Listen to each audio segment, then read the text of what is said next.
Hello, good evening, bonsoir, mesdames et messieurs.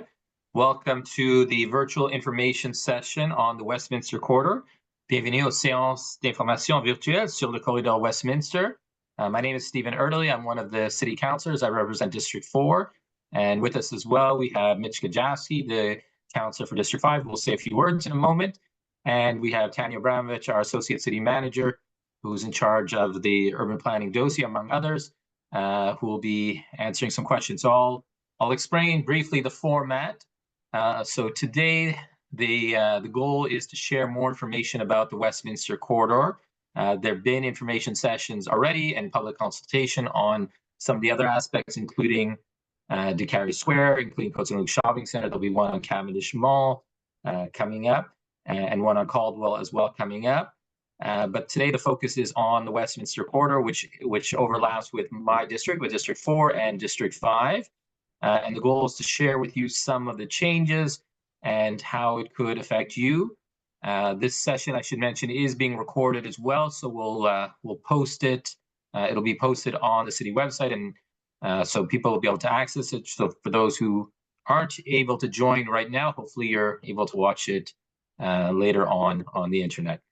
So I'll pause here. Oh, and sorry, last point I'll mention. So the format will be myself and Councillor Kajowski will be sort of asking some questions, town hall style, to the associate city manager Tanya Abramovich, and then we'll do a few questions, and then we'll take questions as well. So feel free to add a question. You should have the option in the chat to ask some questions. So I'll pause now and pass the microphone to my fellow councillor. Go ahead. Can you hear me okay? You guys can hear me? If you can hear maybe me, just a touch louder. Let's see if I can boost my mic volume quickly. I'll just speak loudly for now, and then I'll work on it after once we begin the webinar. Yeah, so this has been a long process. Started, I want to say, close to 3 years ago, or maybe even over 3 years ago. We've connected with close to 3,000 Côte Saint-Luc residents at this point by way of surveys, workshops, our public consultation that we had last week. It's been a long process where we've well, we're looking for the vision of Côte Saint-Luc, the vision of Côte Saint-Luc for the next 15 to 20 years. The Westminster Corridor being an important part of it, obviously to myself and to Councillor Erdely. We envision something that's more welcoming to people, walking routes, green spaces, transforming Westminster into a much more modern place that is inviting and inviting not only for residents, but for development and for the future. So I don't want to speak too much. We can get going, and all of your questions hopefully will be answered, and we'll have an opportunity for people to express any concerns and ask any questions at the end. I just want to note that Director Charles Senecal has popped on. He is the Director of Urban Development, which consists of engineering and the urban planning divisions. Hi, thank you, Tanya. Thank you, Charles, for joining. So, as mentioned, we'll do sort of a town hall style, and we'll start with one of the questions. I know this is one that comes up when I bump into the residents on the street. It's one even my parents asked me the other day. So we'll start with the first question for Tanya, and obviously, Charles, feel free to chime in.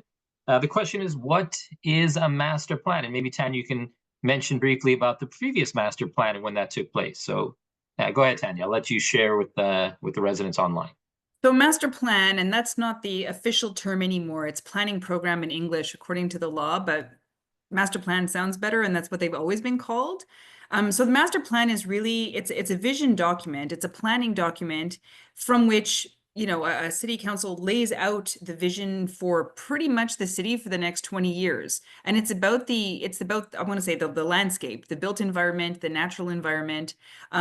The first part of it has an assessment of what is in terms of demographics, in terms of neighborhoods. And the second part is it lays out sort of the visions and the action plan for the city, and it follows the plans above it. So we have to conform with the agglomeration one, which has to conform with the regional one from the CMM, the Communauté Métropolitaine de Montréal. So it's just our local plan, but we haven't had one in 20-something years during the borough, so it's high time we actually updated ours.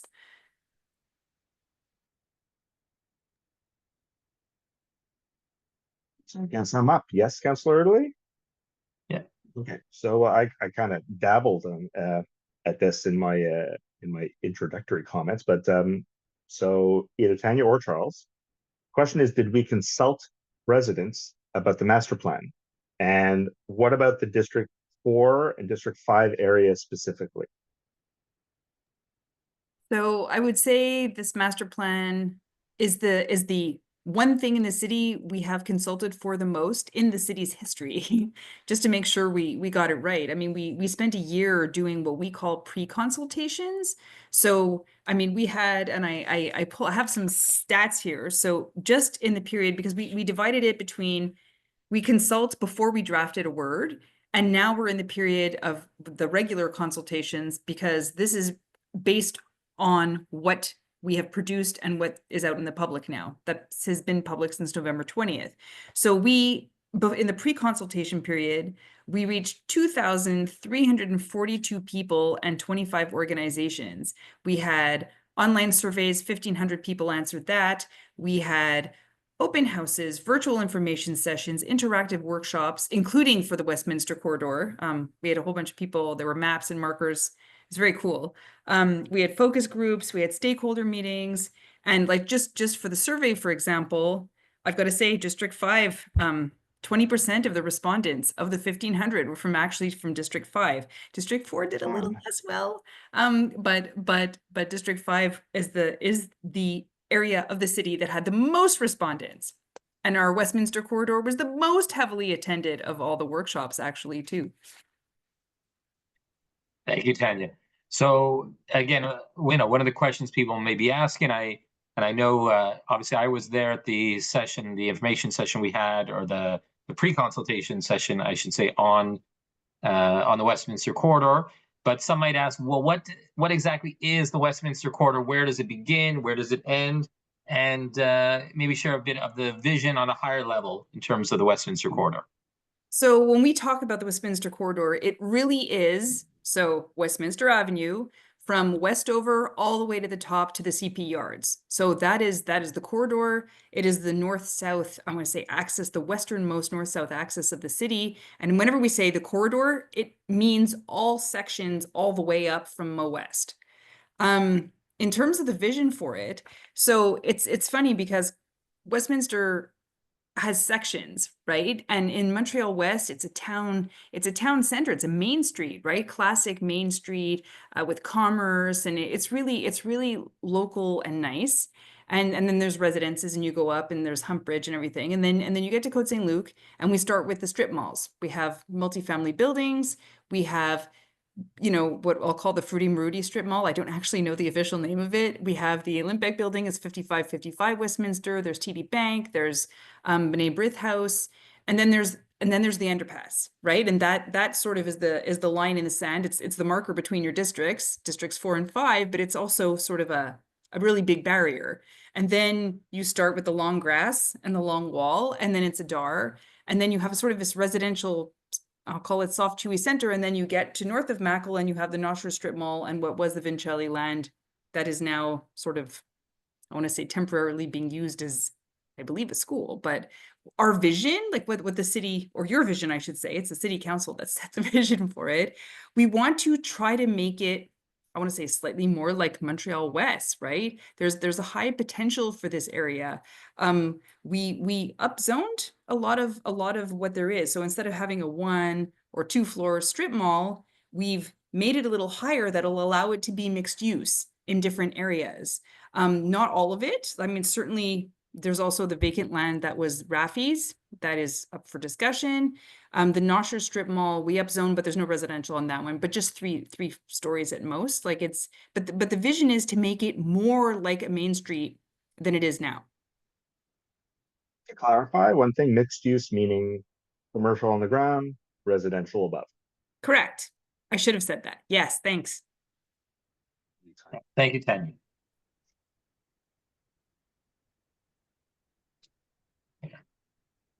Yeah. Go ahead, Mitch. I'll let you do the next question. Where are we at? Okay, so how do the master plan and the new bylaws affect this area? Kind of started answering it, but I mean, if you want to clarify or elaborate.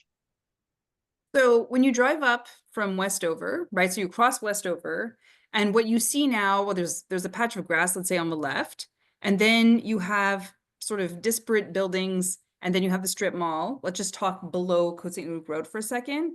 And on the right side, you have this condo, and then you have a series of buildings, right? And on the one on the corner just below Côte Saint-Luc Road has mixed use in it, but the rest are all just residential. So in the vision, let's say we'll take it in 3 chunks. We'll take it below the underpass, between the underpass and Mackle, and then north of Mackle, or north of Kildare, actually, let me see how we divided it. I just want to confirm how we We did, if I divided it remember for right. consultation. Underpass to Kildare and then Kildare to CP Yards. That's how we did it. So I'll talk about it in those chunks because it's easier for people to visualize. So in call it the District 4 section, we made it so that on the left side, you can have mixed use, you can have the commerce, because we still want the commerce, and stuff above it. And on the right side, instead of being, let's say, there's apartment buildings, we made them a little bit higher, like not, I think it's 6 to 8 stories on the east side of Westminster. So you're there and it's higher, but it's still got the commerce on the ground floor, at least on the west side. And then the corner, so instead of having a small TD building, the vision is, of course, this is not, there's no plan for anything, I should add. This is just the city that has created a vision. We upzone the TD building, which is only a zone for 1 floor. So that's a highly important corner, a strategic corner in the city. So we upzone that one also.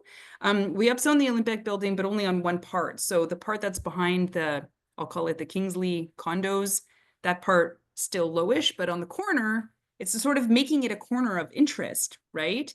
And then there's zoning for Sobeys, and then on the northern end, you have the Nosher Strip Mall, which is staying commercial. It's absolutely staying commercial. And on the other side, there's different possibilities for it. We upzoned it a little, nowhere near as much as in the Jardin Westminster project, I have to add, because this is going to be an important point for some people. It could or could not have commercial. We allowed for it. We also allowed for a school, though it can't only be a school. It has to have a residential component to it. But there's nothing, I want to say, pending. So if that answers your question. I think that's great. I would say maybe, Tanya, if you can, I don't know if you want to do it, or maybe if you could share your screen, because I think for some it might be, and maybe just to like, I think I have it as well, but it's in the document you shared with us to show that, because I think it's easier for some people who are visual to see the actual zones in terms of the current versus the new proposed zoning. Obviously, Okay, this is one of the key points. Let me find. If you want, I could share it. Yeah, share it. That'd Okay. be better. Because I have 200 windows open. Sorry.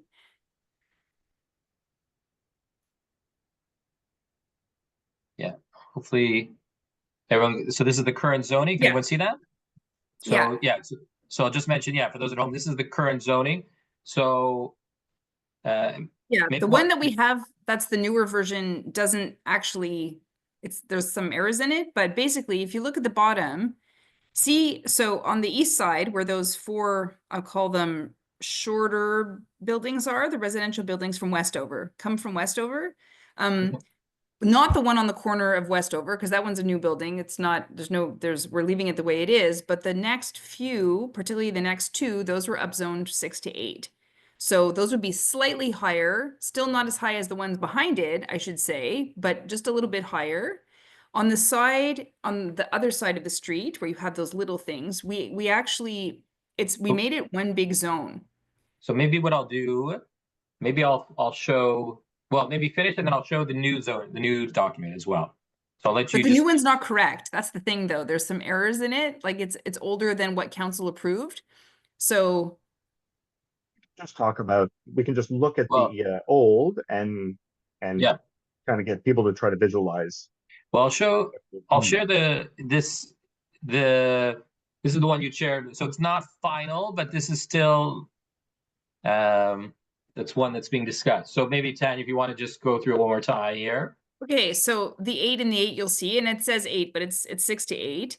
The one where it says 6 to 2, it's not quite that, but I want to explain what it says, that little 2, like what is that little 2 sticking out the back there? So right now, the people on Hudson, they look at the back of a building, right? And so we didn't want them to have this. And if we had a building, it would be disproportional in feeling to the people across the street, right? So what we did is the part that's on the Hudson side, we zoned it to, it has 2 stories, up to 2 stories only. So you would have, let's say, the back of those would be on the building that is really on Westminster, but when you're on the street, you just see another 2-story house. So that's what that little 2 is. It seems like a weird thing, but it's not quite all the way. I think there's something else on the corner that we modified that a little Clarify, bit. yeah, there is a building there, but just to clarify, what people are looking at from Yeah. Hudson is basically a fence and the back of the Maruti building. So it's very Right. unattractive. Yeah. So the idea is And- to put and- something there that people will enjoy looking at, And the fence, but not too high. I'll just add the fence. Sometimes we've had issues with Not a graffiti great on the fence. fence or garbage. It's one that we've been dealing with over the years. So Yeah. Terrible to fence. Very to bad Mitchell's fence. point, it'll be a nicer view for those residents, definitely. But also there's no commerce on the Hudson side, right? So just to clarify, there's no zoning for what would be a store or anything commercial on the Hudson that's really on the Westminster side that commerce would be. So then if you go a little further up where the TD building is, where it says 6 and there's a little purple 2, that's actually a 3, not a 2, but the 6 is right. So that part is shorter, again, to be in line with the whatever's on the street with it. And then the 6 could have different uses of commercial use also, including a bank. Like we don't want to get rid of the bank at all. It's just that you can have something on top of the bank too. And then across the street, that one was slightly modified also. The 8 is correct, that the corner of the Olympic building can go up to 8, but behind it, it can go up to 4, where it says 2. That's the difference between this one and the latest version. And if you go up the street, you'll see there is what was the Raffi land. So that was up to 4, or was it 3? Charles, do you remember? 3 on the back end, I believe, that backs up to Hudson. You- We you- didn't want to go too high behind the single family homes, if I remember correctly. Are we referring to the Sargis lot? Yes. That's a maximum of 4 stories.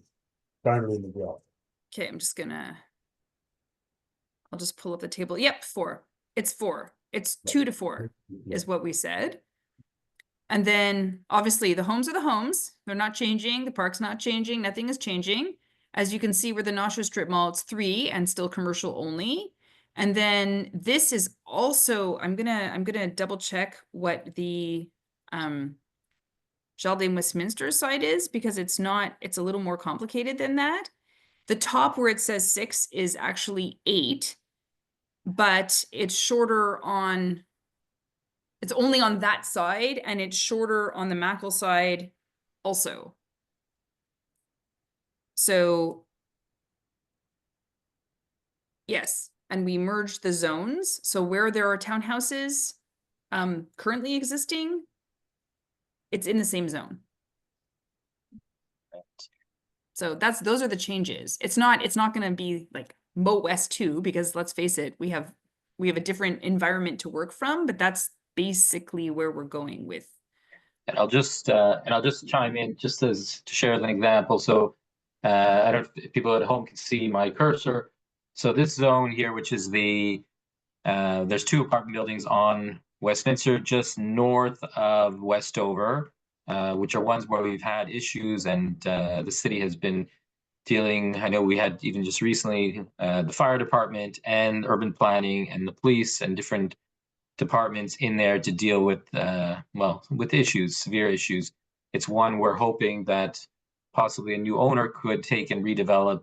And obviously one of the things we're cognizant is, in terms of the current residents, and that's one thing we've dealt with, and we can maybe talk a bit later about that. But the hope is to redevelop those and make it a nicer place, because it's, I could tell you a big amount of my time, and I know urban planning and public security and so on is spent trying to deal with those buildings and the owners and make sure they keep them much nicer than they could, or than they are, certainly. Anyway, but I'll pause now, so I'll stop sharing and I'll pass it on to my fellow councillors for the next question.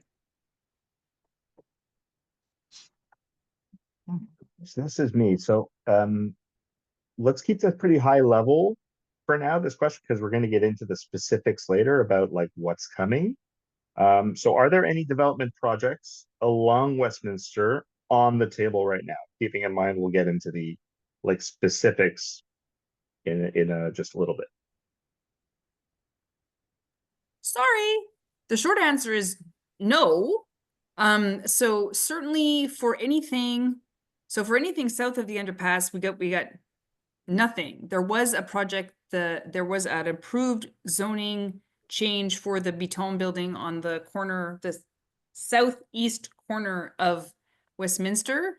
It had certain residential use added to the ground floor. It still has commercial, but that was approved. I mean, that's predating this plan, and it was approved and they could do it anytime.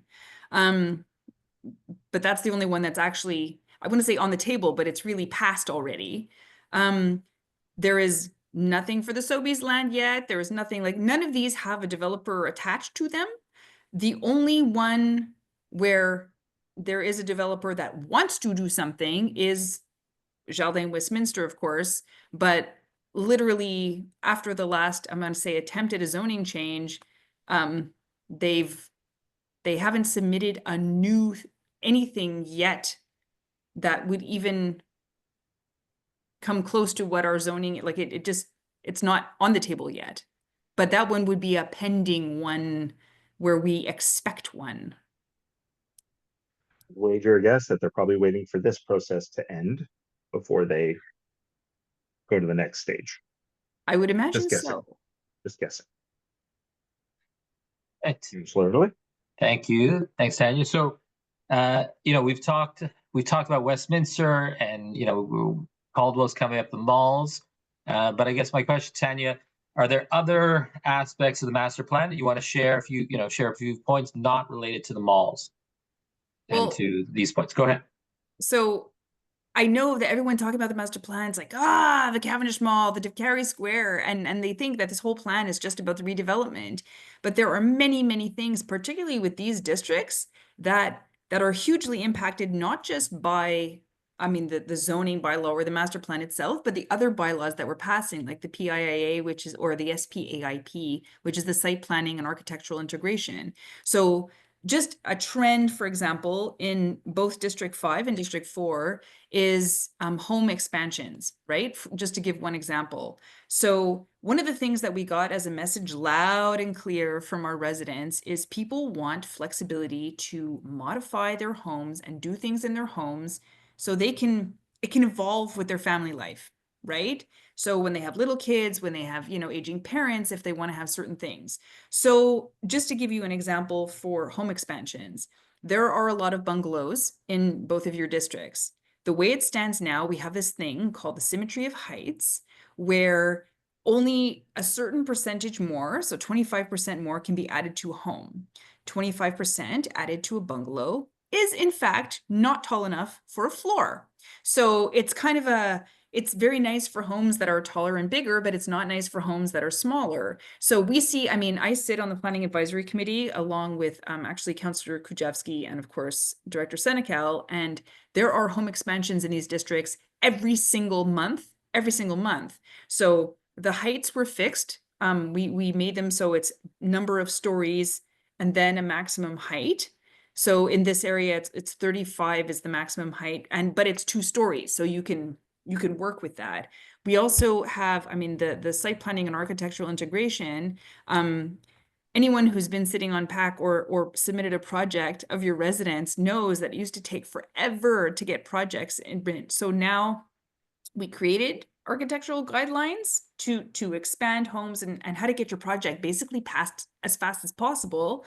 And now they've been encoded in the bylaw, and we've really, I want to say, made it so that it's as easy as possible. Like, it's no brainer for our residents, right? Even people trying to get permits, we have a new permit bylaw that allows, it literally is a checklist. Here's what you need. Chick, chick, chick. Do you need a permit? Yes, no, yes, no. First sort, second sort. If you need a permit, here's what you need to bring. So everything is simple and easier to understand. The other change that affects not just your districts, but everyone's districts is there's a flexibility with home-based businesses.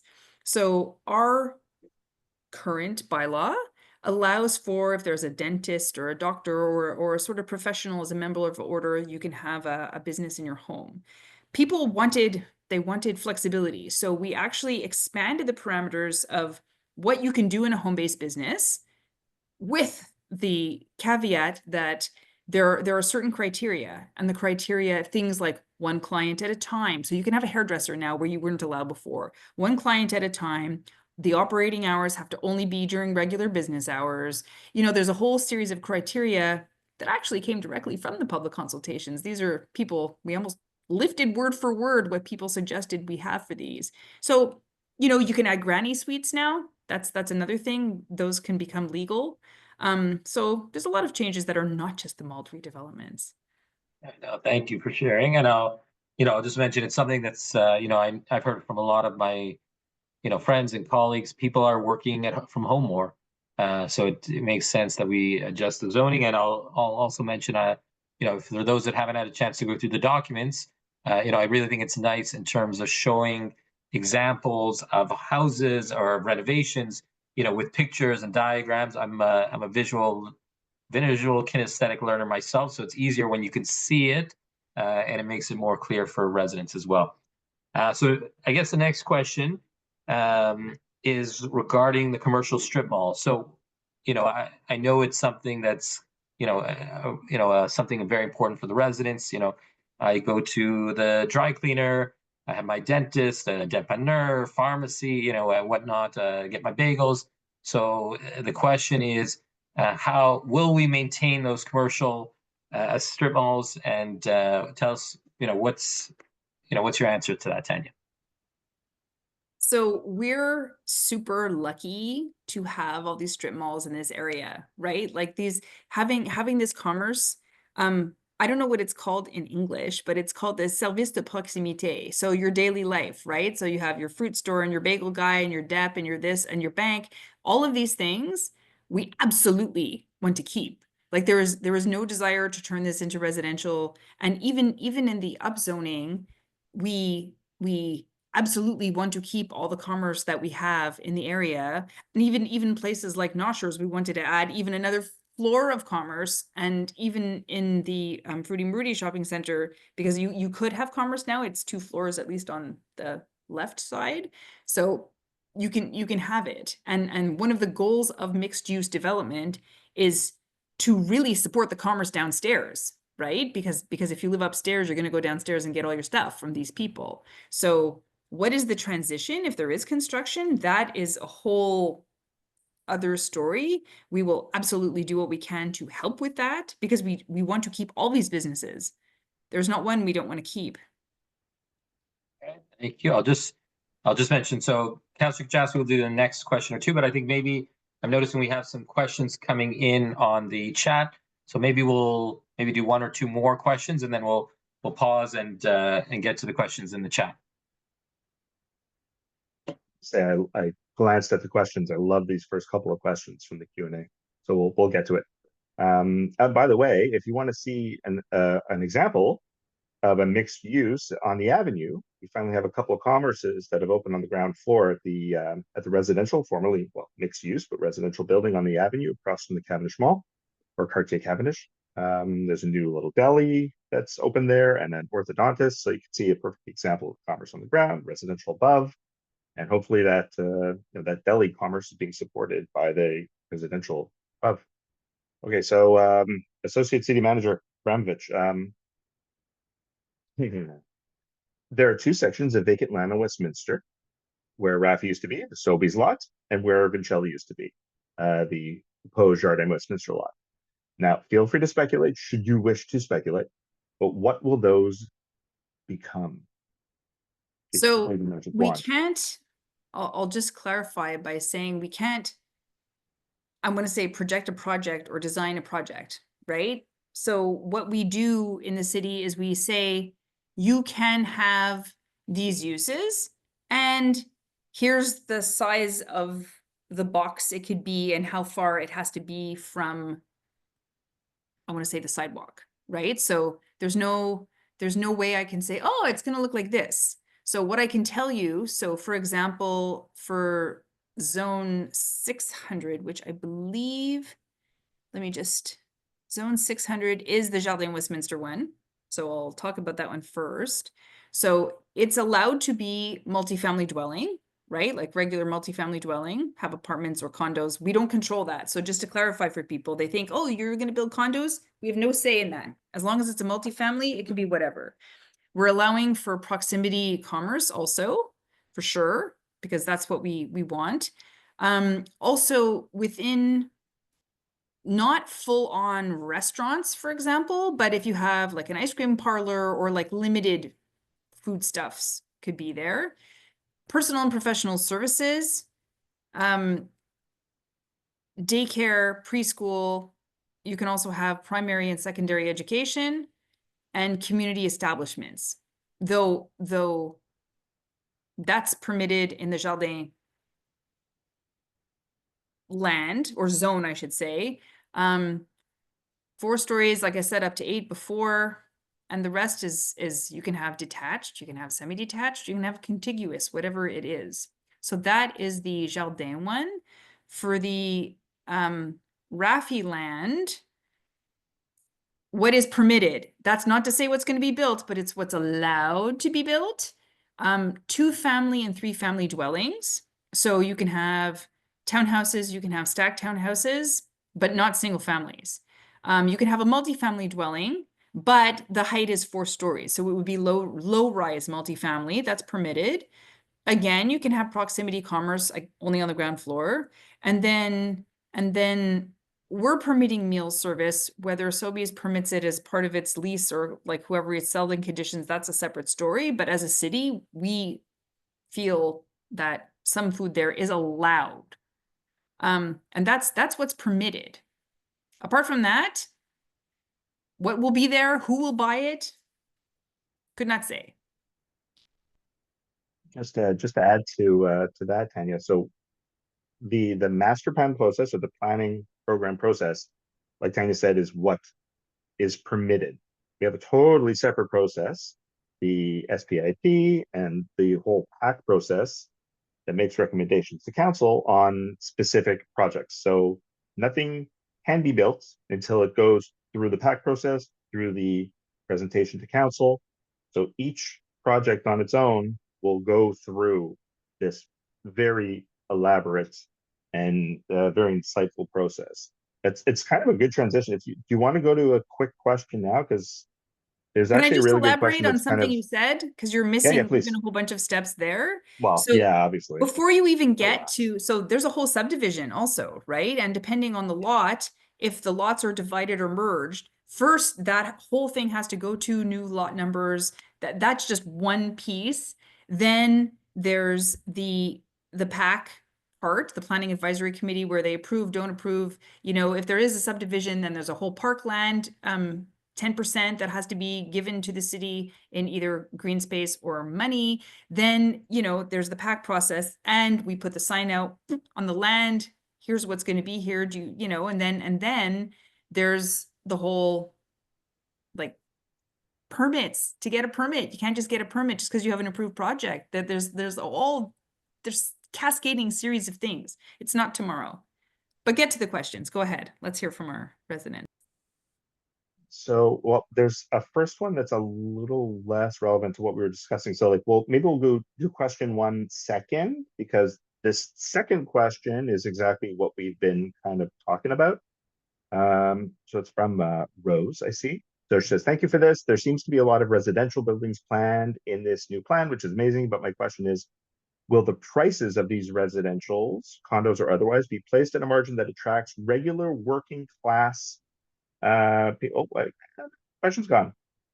Attracts regular working class people. She asked if what's planned is going to preserve this kind of affordable housing in this area, as opposed to very expensive condos or homes. In other words, will they be $1 million homes or will they be affordable? I guess. So there it is. It moved into the answers category. I see it.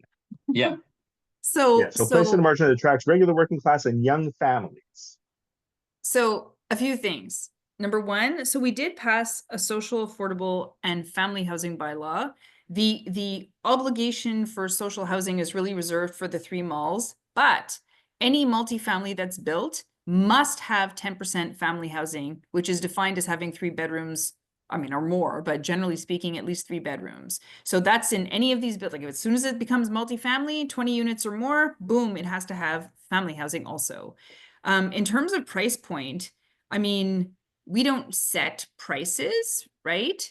But it would be highly out of scale with the rest of the neighborhood to have, you know, luxury condos or apartment buildings. It's just not suitable to the area, but the city has no way of determining price points for them. But it wouldn't make sense given the neighborhoods all around it to be, you know, $5,000 a month units. Like I don't see it. And they're mixed use. So they're not all residential. They have commerce on the bottom.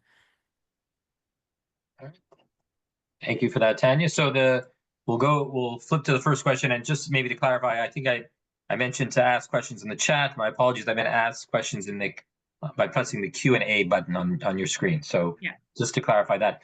So the question, I'll sort of paraphrase because just to make sure we have enough time. So the question is about the new, you know, some of the zoning changes and I guess encouraging middle housing. You know, so in other words, not just having single family homes and not just having multifamily, but more of that middle housing. And, you know, one of the points they mentioned is we want to get more STM, more EXA, and you know, maybe you can address the train as well, because I know that's a hot topic that we discuss more on the Côte Saint-Luc Shopping Center. I guess so the question is in terms of are we getting enough of that missing middle housing? And they refer to certain zones, which I think most of which are more for single family homes. But is that something that I guess we looked at in terms of switching some of that single family home zoning to more middle housing? So Tanya, I'll let you go first, and then I'll chime in as well. There's a few ways to pick it apart. So missing, what we'll call it the missing middle housing, just for people who don't know, Côte Saint-Luc has a lot of single family, you know, one family, one house, space around it, and we have a lot of high rises. What we are missing a lot of in the middle, we have some townhouses. So along Westminster, as we showed before, we have zoning for, whenever you see zoning for two or 3 floors, that is residential, that's the middle, right? The low rise, the townhouses, the stacked townhouses, all of that is lower rise. And with the family units in multifamilies, that's also middle housing, to be more, I'm going to say, affordable for families than necessarily a single family. We in fact do not have any new single family dwellings in all of the zoning revision. None. They're all a minimum of attached or like townhouses.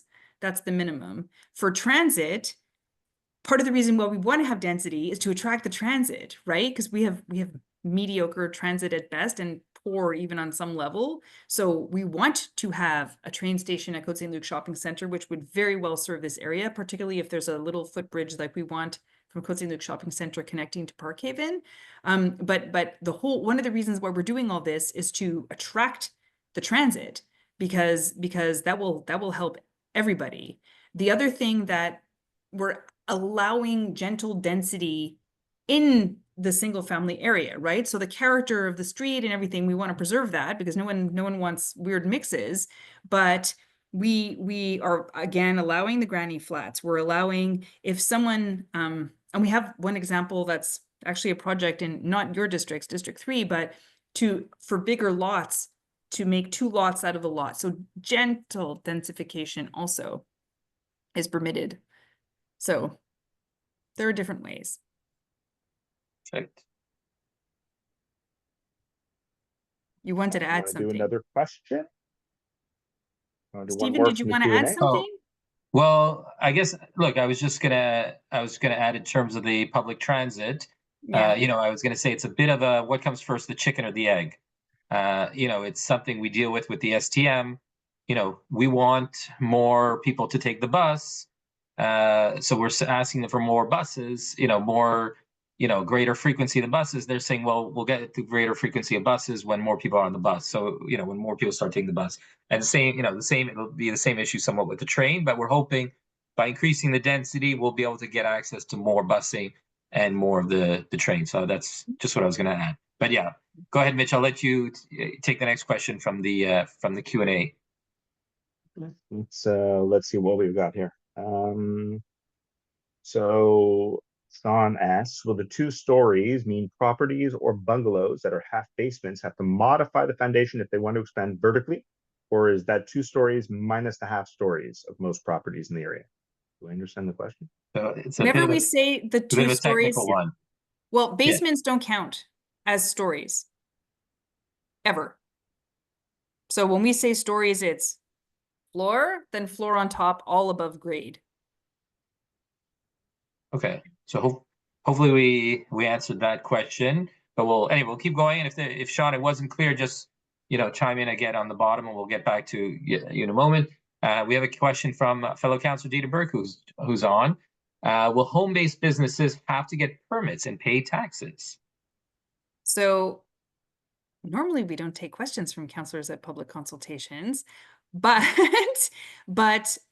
they will have to get a permit, but it is when they open their business, so we can track them.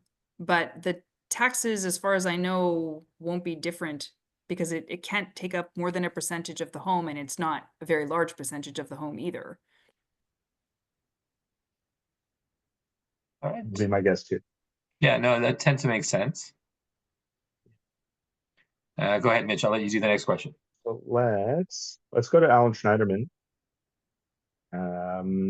Okay, so Alan asks, it's taken 3 years to get to this point. How many or more years will it take to break ground anywhere? Good question. So first, the plan, a draft was adopted in November. There are steps in order to get it in its final adoption and its final form. So right now we're in the consultation period. We will close it up after there's one for Caldwell Kildare, there's one for Kelsey Cavendish, and after that it's going to be closed up. There will be a report on all the consultations. We also have a traffic study coming. Council has to deliberate over what they heard at the consultations to see if they want to modify anything, for example, heights, or, change some tweaks here and there in the zoning. Then they do a final adoption. There's an automatic registration period for 4 days following that. And then depending on the numbers of people who sign, you physically go to City Hall and sign, there could be a referendum.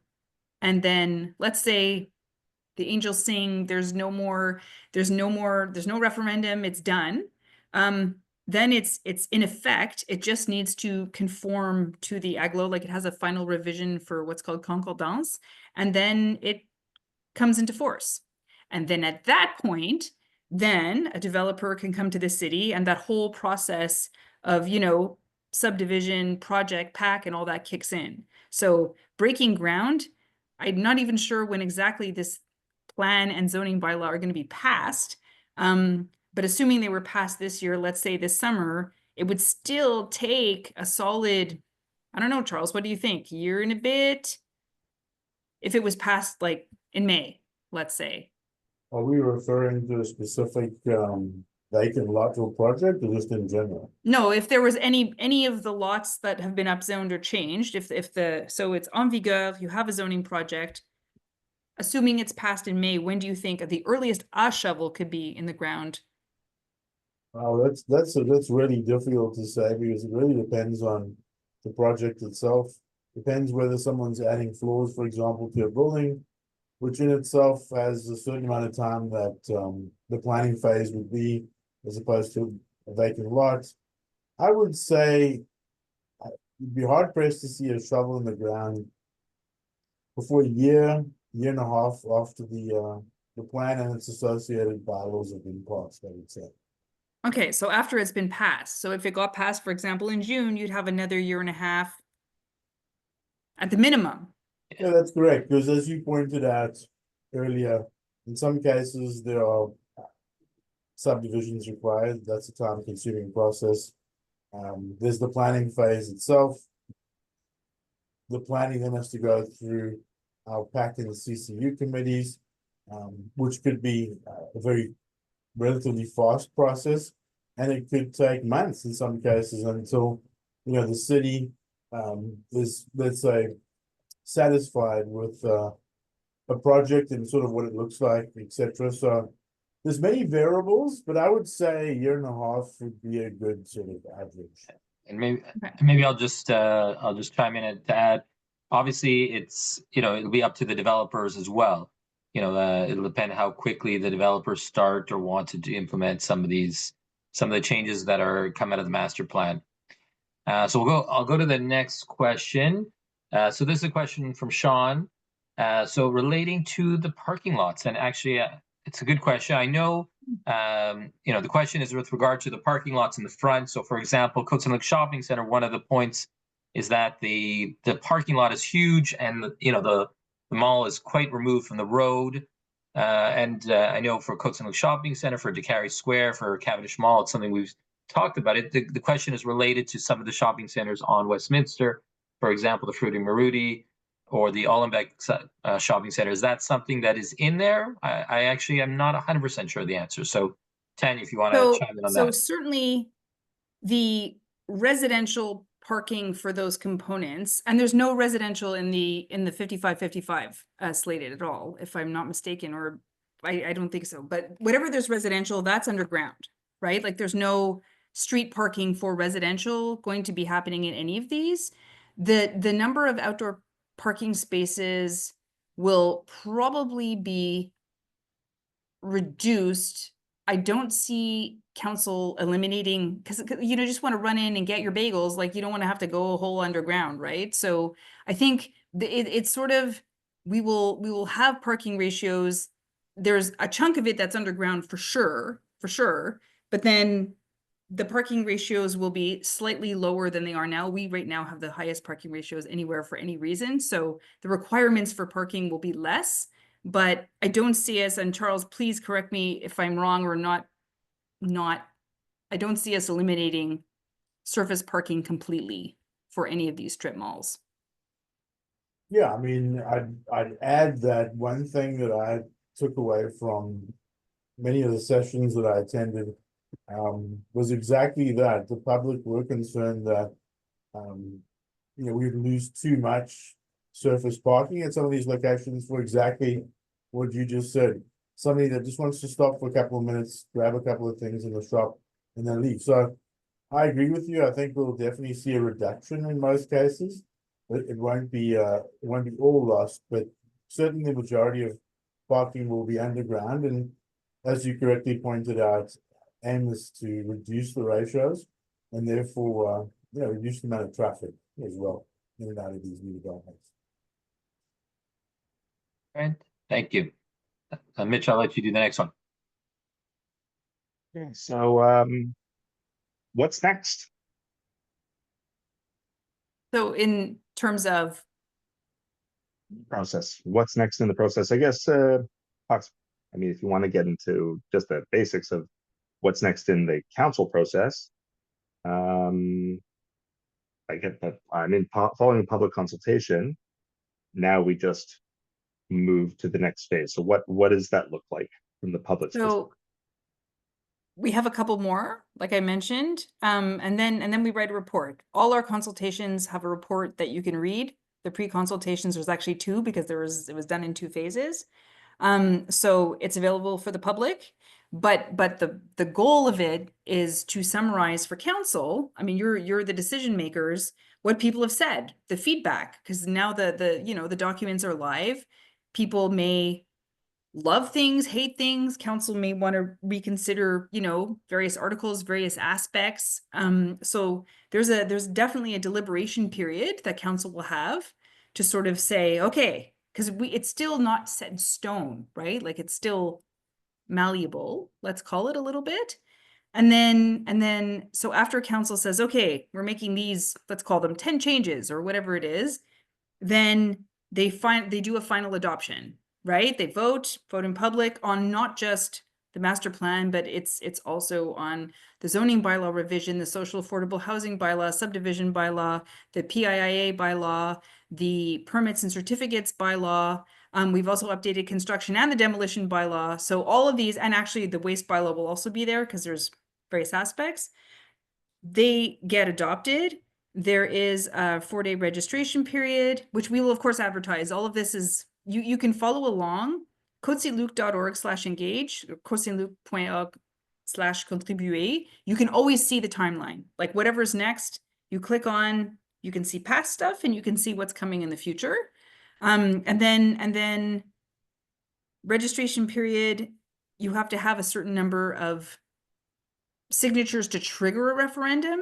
Then the referendum process would happen if it occurs. It doesn't have to occur. It depends on the number of people who turn up. And then it's in effect. So once it's in effect, as I said, we have to get our final approvals from the higher levels above us to make sure we conform to them. And then, it's not like you blink and the world changes. Operationally things change because then you have all these beautiful new processes and logic to it. But sorry if you hear my children, I'm very sorry. I told them to be quiet, but you can't always guarantee. Yes, but that's what's next. And then if people come and have a project, then that whole other process we already described kicks in. We have, well, I'm just looking, there are two questions from Alan that are similar, so maybe I'll kind of group them together. I guess the question are what happens, and gives a few examples to the residential or existing building. So for example, just south of the Fruity Moody Shopping Center, there's some houses, there's a semi-detached duplex there. So what happens to them? And I guess the question in general is what happens to the existing buildings? So maybe Tanya, I'll let you go first, and then I'll chime in as well on this one.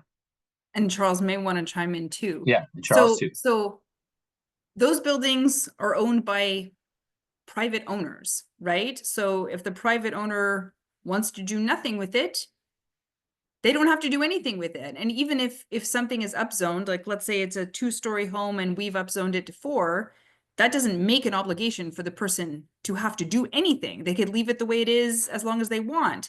The only time that something kicks in is if they want to do something else with it, or perhaps they sell it and then the person they sell it to wants to do something with it and they look and say, oh, I'm allowed to go to 4 stories.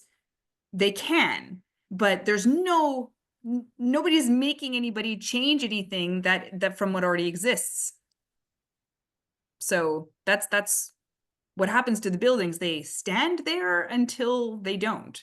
And if an owner of a building or a property wants to rebuild or submit a new project, they have to go through that whole process to submit the project anyway. Yeah, and I'll just actually add that in terms of the residences just south of Fruity Moody, just to add, they actually were already upzoned, I think, in the previous master plan. I think that came out of the early 2000s when the previous master plan, there was actually some upzoning there. There's actually a vacant lot that was, between to the homes where they had looked at increasing the height. It was difficult just because it's quite narrow. And I know even them had looked at possibly buying one of the neighbors. There was an and approved merchant. project for that, actually. Yeah, It no, there hasn't was an approved manifested, project. yeah. I don't know. I don't like. I know there was some movement on the land, but I haven't seen anything recently. But I was going to say, so there is that possibility of one day someone deciding purchase their neighbors and, you know, kind of having two lots and making something a bit larger. But yeah, for now, as mentioned, the owners have the right to stay as they are. And I'll just maybe Definitely. I'll just maybe chime in on one other one that is, I guess one other that's not, I'll just take a moment to share. One that is not actually on Westminster, but just a few blocks is, just want to share in terms of EMS. And this is one that's come up during some of the consultations, but I want to share in particular because we have residents from District 4 and District 5 as well. So one of the topics has been the location of the EMS, which is at 8100 Côte Saint-Luc Road, just sort of, I guess, close to Schwartz Park. The issue of that building, which is over 100 years old, which was the home of the first mayor of Côte Saint-Luc, was the original city hall of Côte Saint-Luc. The home, or former home, now EMS headquarters, is in need of major work. There are some issues with asbestos, possibly, and it's not necessarily conducive for the headquarters for our EMS. And it's also, although I'm happy that it's in District 4 and definitely serves the needs of residents, it's not necessarily ideal for the whole city in terms of finding something a bit more central. So one of the things that is being looked at as part of the master plan is, and again, this has been mentioned previously, is possibly to move the EMS headquarters closer to the center of the city, closer to the core. And I'll share what we're looking at for that land is to rezone it sort of a mixed use, except mixed, let's say residential and some institutional for the city, possibly to have a small community center there as well.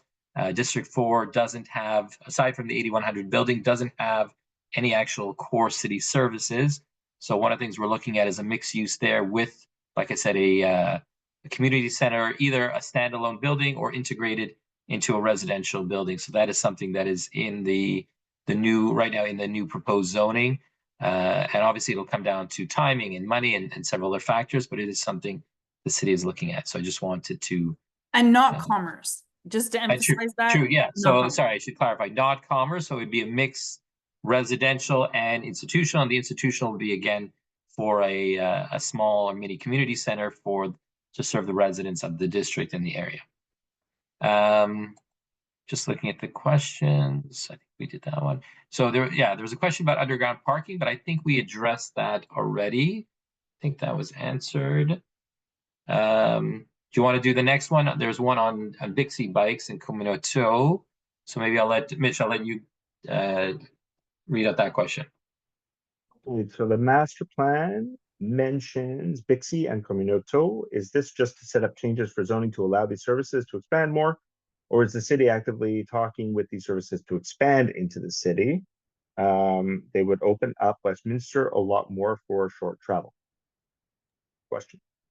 So Communauté and Bixi, although it's mentioned that we want Bixi, it kind of has nothing to do with the plan or zoning. So how it works, and they each function differently. So I'll explain how they work. So Bixi, in theory, anytime the city can embark with Bixi. The problem with embarking with Bixi, and it's not even a problem of principle or desire, it's a question of cash. We were in talks with Bixi. We talked to Bixi. We met with Bixi. It was like, oh, let's do this. And it was, correct me if I'm wrong, Charles, it was something like $500,000 just for a few stands of Bixi. 470, I believe. 470. And now it's probably higher because this was a few years ago already. So at the time, and certainly we had a budget crunch. I mean, $500,000 out of our operating budget is a massive proportion, right? So we put it in the master plan because it is a desirable thing. People want it. They ask all the time, but realistically, it's in the, you know, the 5-year range, because until money would roll in from redevelopment, the cash flow from our current tax base is not like it's really difficult. For Communauto, it's totally different. We also talked to them.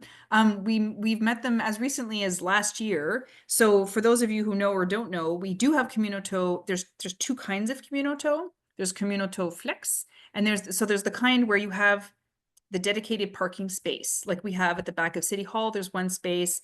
There are a few dedicated parking spaces in Côte Saint-Luc Shopping Center, and I believe they added some in District 4. I think one of the apartment buildings also has Communauto available. Right?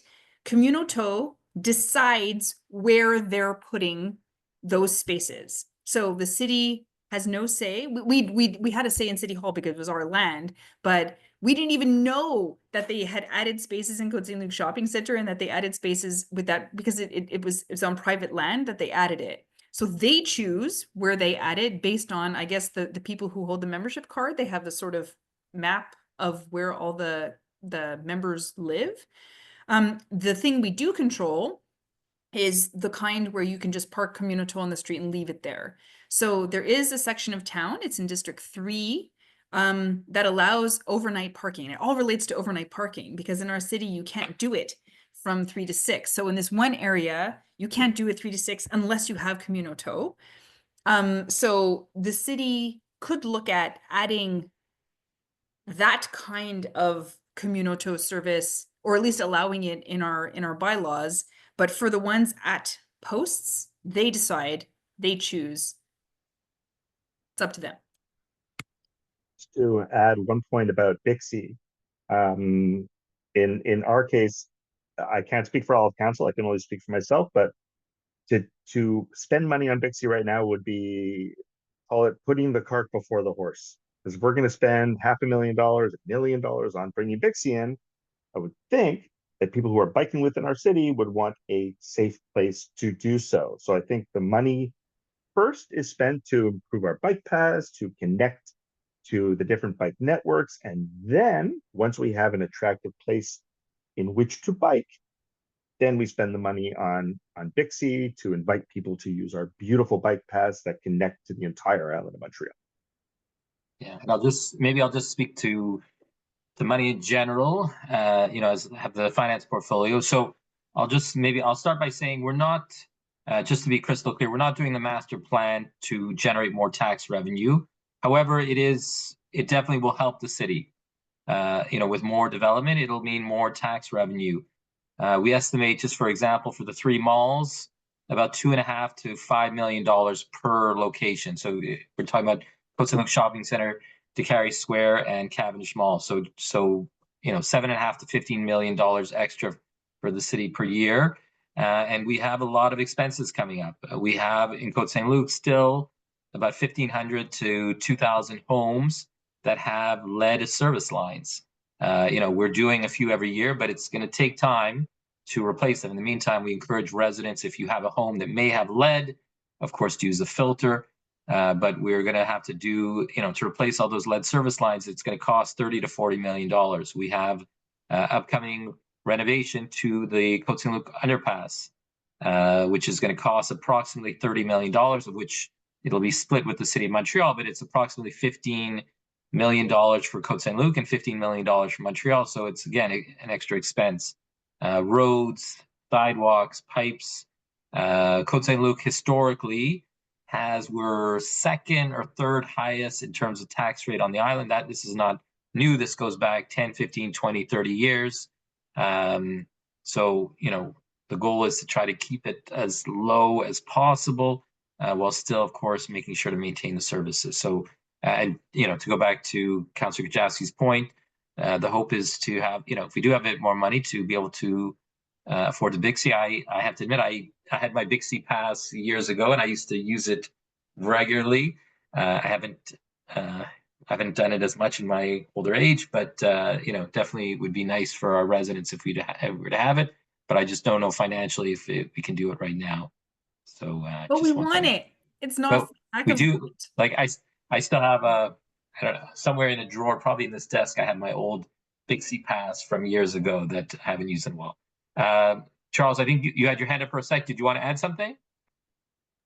You pretty much covered what I wanted to say, but I would say that I've been in charge of engineering for the city for over a decade at this point, and it's very true what you're saying.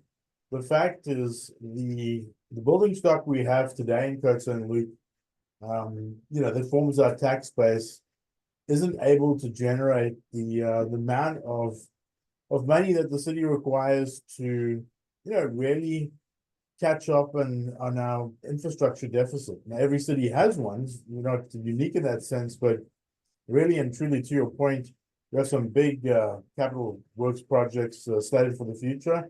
And then we have things that we'd like to do every year, resurface roads and do more sidewalks. We love to refresh our parks more often.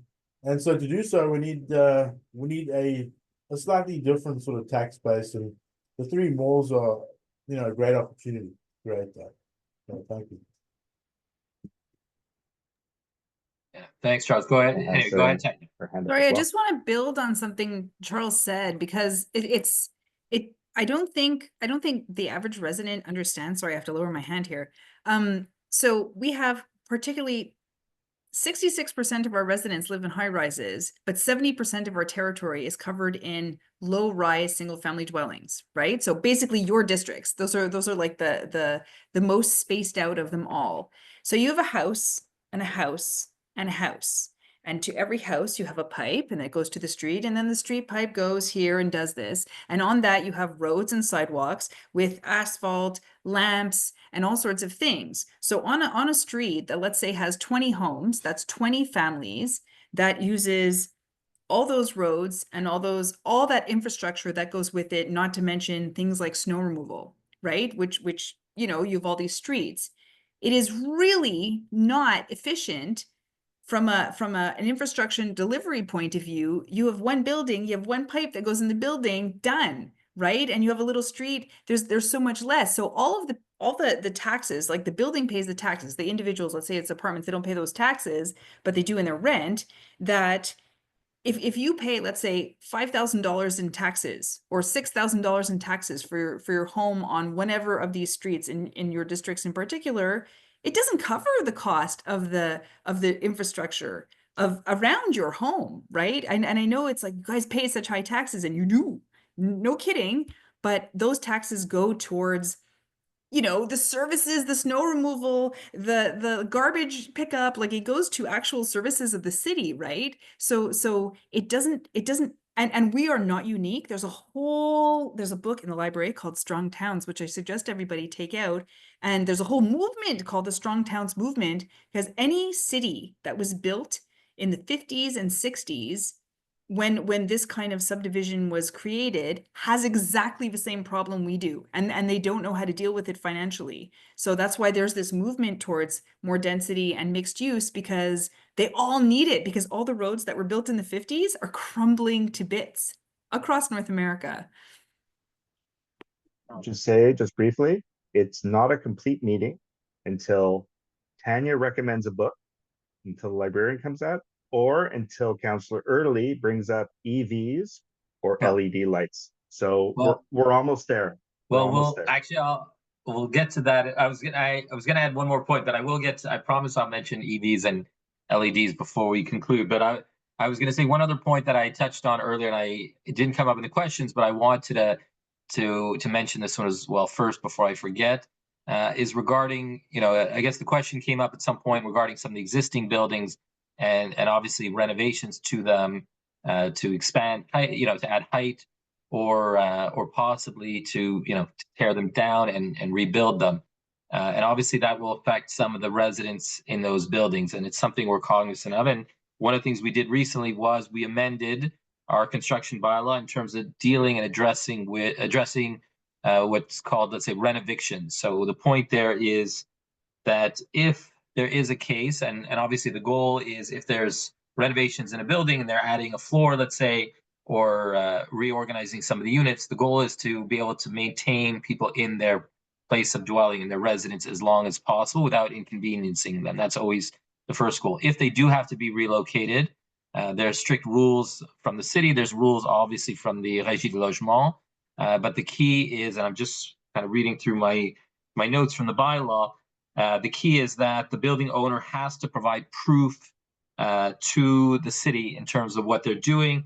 The city, of course, will call some of the residents in order to validate. And if the landlord, if the owner is not, the city has the right to revoke the permit. So it's in our bylaw that we can revoke the permit if, or not issue the permit, I should say, if the landlord is not following the bylaws and not respecting the rights of the residents. So that's something we wanted to make sure was clear and strong in the bylaw. And obviously we know it is an issue that could arise, but we're setting the message now, and it's part of the bylaw to make sure it's clear to potential developers. But I will, just to switch to Councillor Kajowski's point, I'll mention one of the things, District 4 is the first district that has a EV charger on the street. I know we have two, one of which has been a bit on we've had some issues with one of the two, but Hydro is coming, I think, in the next few weeks to repair it. There's some issues with the wiring and electricity access, but the goal is to add more chargers, some of which I'll just share, some of which we were able to do with partnerships with Hydro, where they cover, some of which we have to pay. So again, there too, we need to make sure we have extra funds. In the next 10, 20, 30 years, we'll see, just as, we went from the beta to VHS to DVD to online, it'll be the next phase in cars. It'll all be electric vehicles. So we know the biggest issue is going to be for those living in multifamily dwellings, many of which were not designed to have electric vehicles parking there. It's simpler for a single family home to call an electrician, install a charger. For an apartment building, it's much more complicated. So we're looking at more chargers on the street, which again has a cost to it. And I'll just mention for LED lights, we've already replaced all the Cobra heads. So that's making it brighter and saving some money for the city. And over the next few years, we'll replace what we call the cubes, which are the glass boxes that are on the wooden hydro poles. I'm just checking. Cobra heads are the ones in the bigger streets that go like this. Yeah, Cobra heads, I should mention, are the ones, let's say, on Côte Saint-Luc Road, on most, well, I should say Westminster is a bit of a, Westminster you have, I guess, north of Côte Saint-Luc Road, they're Cobra heads. South, they're the cubes. Between Westminster and Westover, they're actually the cubes. So Westminster is a bit of an anomaly, but, and actually, truthfully, many of our streets are like that. Kildare, some sections have the Cobra heads that hang over, and some are the cubes.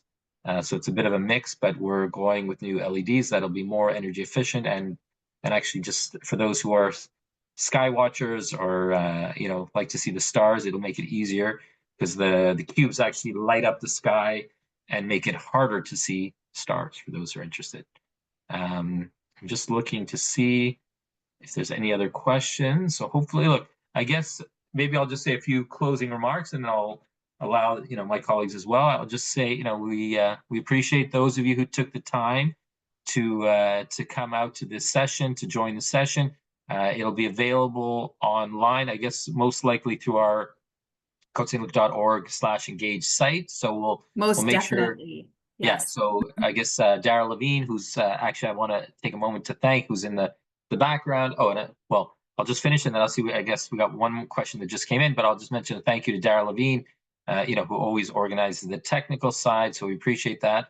And like I said, I would encourage, for those who weren't able to join, those who hear, encourage your friends to watch the video. If they have any questions, they can, email us directly, or email, I think it's consultation@CôteSaintLuc.org. They can email that address as well. So I'll just take a look at the question.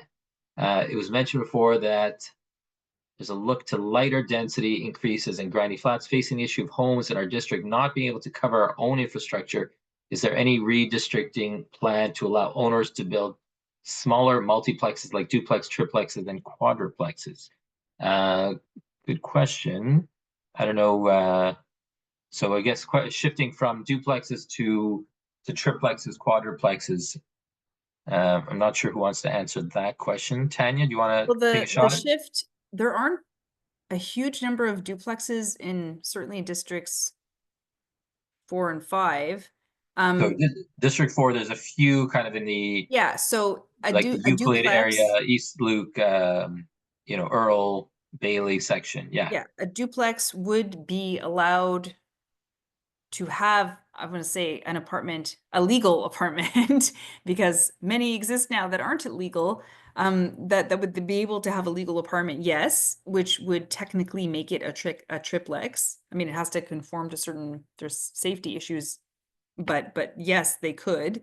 A quadruplex is harder because we don't actually have that many triplexes. So you would have to add, like, I don't see it going from a 3 to a 4 because we don't really have that many 3s. There's a guest star going on there. All right, sorry about that. Well, thank you for the question. Anyway, I'll let, so I guess just to reiterate, thank you again for everyone joining, and we'll allow the rest of the panel to say a few closing remarks. Thank you. So, and I could go first. I think Councillor Lee pretty much covered it. Thank you, Tanya and Charles, for being here so late at night. And to Daryl in the background. I think we had a pretty good participation. I saw like 20 people, 17, 18, 19, 20 people at one point. So thank you for participating. We'll add it to the huge pile of people who have already been engaged in this whole process. And we look forward to the next steps. And Charles, anything to add? So I want to keep pushing people to the côtesaintluc.org/engage site, because that's really the home base of all the documentation, the timeline, the information. You can click for your questions there. If you have anything more broad, you can submit something there. Like but I've got to say, having been intimately involved in this process for the last 3 years, I think that Côte Saint-Luc, the future of Côte Saint-Luc is potentially incredible, right? Like this is really one chance in a generation. We don't have that many master plans. We had one in 54. We can't even find a copy. 66, they had a great imagination. There was a lot of vision there. And then we had one in 1990 from 66. Like, this is such a rare thing. And the fact that it's in this time, this is the first one we've done consultations for. I'm really pleased with the result. And I mean, I've been in the city for 24 years this year. Charles has been in the city for what, 17, 18 years? Yeah. We know our residents. And so it's like I want to say delighted to be able to present this to you. Yeah, I just wanted to thank the two councillors for making this happen. And I wanted to thank the residents for participating. We really appreciate it. We really appreciate your feedback. We couldn't make this plan without it. So thank you very much.